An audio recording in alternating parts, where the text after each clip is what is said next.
TV கொடுத்தாங்கன்னு criticise பண்றாங்க. அந்த டிவினால என்ன நடந்தது? அந்த டிவினால என்ன நாட்டுல நடக்குதுன்னு தெரிஞ்சுது மக்களுக்கு. தெரிஞ்சு டிவி குடுத்ததுனால மட்டுமே கருணாநிதி அவர்களுக்கு இன்னொரு முறை ஓட்டு போடலல்ல.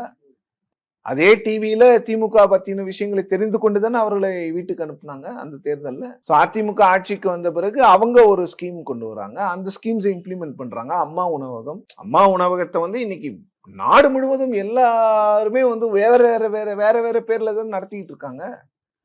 சோ அந்த மாதிரி ஸ்கீம்ஸ் என்னென்ன கொண்டு வர போறாங்க. சோ இப்போ வந்து அரியலூர் போன்ற ஒரு பின்தங்கிய மாவட்டத்துக்கு என்ன விஜய் அவர்களுடைய பிளான்? பெரம்பலூர் மாவட்டத்துக்கு என்ன அவருடைய பிளான்?